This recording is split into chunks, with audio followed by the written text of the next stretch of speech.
سلطان الاولیاء شیخ عبد القادر جیلانی رحمۃ اللہ تعالی کی شان کتنی نرالی ہے کہ ایک بار آپ نے ایک مجلس کے اندر کمال کا جملہ ارشاد فرمایا اور آپ فرماتے قدمی ہادی علی رقبتی کل ولی اللہ، میرا یہ قدم اللہ کے ہر ولی کی گردن پر ہے۔ اللہ اکبر۔ یہ سن کر سیدنا شیخ علی بن حیتی اس وقت موجود تھے، اٹھے اور ممبر شریف کے پاس جا کر آپ نے اپنا قدم مبارک اپنی گردن پر رکھ لیا اور اس کے بعد تمام حاضرین نے اپنی گردنیں جھکا لی۔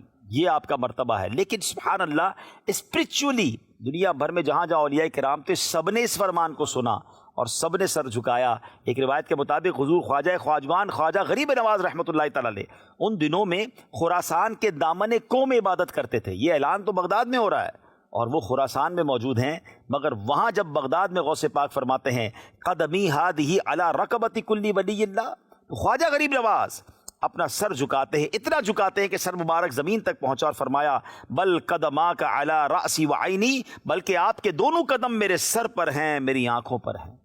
ہم منقبت کا ایک اور شعر سنتے ہیں نا، یہ دل یہ جگر ہے، یہ آنکھیں یہ سر ہے، جہاں چاہو رکھو قدم غوث اعظم۔ سبحان اللہ۔ اس سے معلوم یہ ہوا کہ خواجہ خواجگان خواجہ غریب نواز رحمۃ اللہ تعالی علیہ بھی محکوم ہیں اور سلطان الاولیاء حضور غوث پاک حاکم یعنی سب کے آقا ہیں۔ بہت بڑی ہستی ہیں حضرت شیخ احمد کبیر رفاعی رحمۃ اللہ تعالی۔ آپ ایک بار اپنی مجلس میں بیان فرما رہے تھے اور بغداد میں جب یہ فرمان غوث پاک نے کیا تو آپ نے سنا اور دوران بیان آپ کہتے ہیں علی رقبتی، میری گردن پر بھی آپ کا قدم ہے۔ لوگوں نے کہا یہ آپ نے کیا فرمایا؟ تو اب آپ نے فرمایا کہ اس وقت بغداد میں غوث پاک نے یہ اعلان فرمایا ہے کہ قدمی ہادی علی رقبتی کل ولی اللہ، تو اس لیے میں نے گردن جھکا کر آپ کے حکم کی جو ہے وہ تعمیل کی ہے۔ سبحان اللہ۔ اب یہاں پھر کہ اولیاء کرام نے وہ آواز کیسے سنی؟ ناظرین مجھے ایک بات بتائیے، آج سائنس ترقی کر گئی ہے، چھوٹا سا موبائل ہمارے پاس ہوتا ہے۔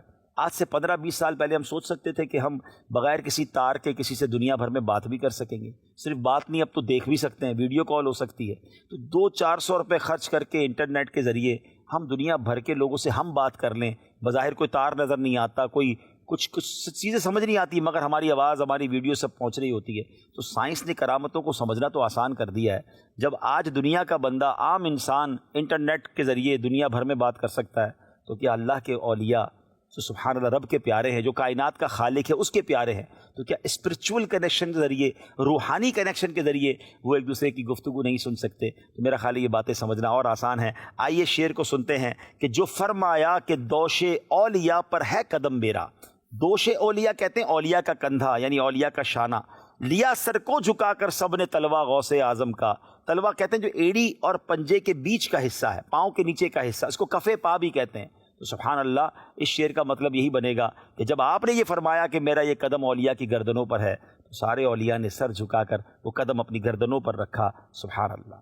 جو فرمایا کہ دوش اولیاء پر ہے قدم میرا، جو فرمایا کہ دوش اولیاء پر ہے قدم میرا، لیا سر کو جھکا کر سب نے تلوا غوث اعظم کا، لیا سر کو جھکا کر سب نے تلوا غوث اعظم کا۔